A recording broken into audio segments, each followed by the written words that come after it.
On this edition of Battleground, the blue walls. How can Minnesota Governor Tim Walz impact three of our key swing states, Wisconsin, Michigan, and Pennsylvania? And will these states once again be the arbiter of a presidential election? Plus, Kamala Harris in Las Vegas over the weekend, where she and Tim Walz picked up the endorsement of the powerful culinary union. How both sides are trying to turn union voters in Nevada into a November win. Then, how much do VP picks matter?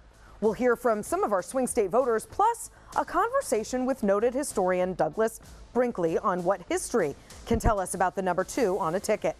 I'm Cupp, and with 84 days to this election, this is Battleground. This is a campaign about where we're going, and that's a future where everyone matters and everyone's included.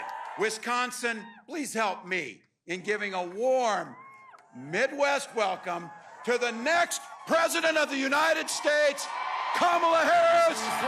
Minnesota Governor and now Democratic VP pick Tim Walz campaigning in neighboring Wisconsin.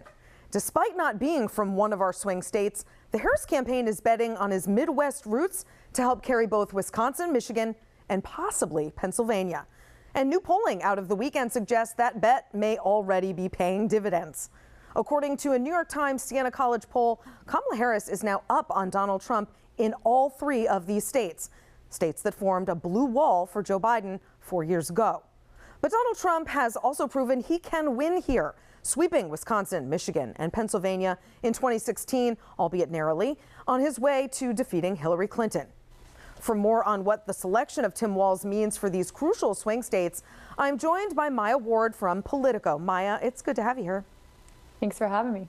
Okay, before we get into all 3 of these states, a lot of people were surprised that Kamala Harris didn't pick someone from a swing state, but her calculation is really about 3 states and not 1, right? That's absolutely right. I mean, she has really energized the Democratic Party, that, the base, particularly young voters, women, Black and Latino voters. And Democrats believe that Tim Walz can really be a complement on the ticket to what Harris brings to the table, that he can really shore up these white, blue-collar workers and men. And, he has that Midwestern appeal. He's talking about being a football coach, a teacher. And let's go deeper into Wisconsin for a minute. In 2016, I'm sure you remember, the Hillary Clinton campaign made a crucial mistake. They didn't campaign in Wisconsin in the general election. Trump surprised everyone and won it. Harris isn't making that mistake, is she? We saw Harris and Walz in Eau Claire last week as part of that battleground swing that they were doing. And it was pretty much this hometown rally of sorts for Walz, just given that the Minnesota media market really spills over into rural Wisconsin. Yeah. And so there was just tons of energy, people parking their cars and walking a couple miles to get to the arena. But it's really back to that, hope that he can appeal to that kind of, white working class voter that is going to be critical in the Midwest and critical in those Rust Belt states.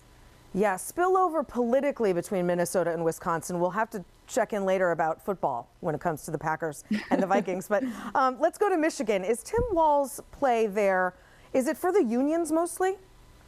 I mean, that's definitely what they were leaning into in their Michigan appearance last week. Vice President Harris is really stressing to labor leaders that she's going to also be behind this really pro-union agenda that President Biden is going to leave behind. And Walz does help here. He was kind of the labor union darling of sorts that emerged in the Veep stakes, and he was one of the favorites of UAW President Shawn Fain. He signed these worker-friendly policies in the state, increasing protections for workers to unionize. So he can definitely help Harris in Michigan.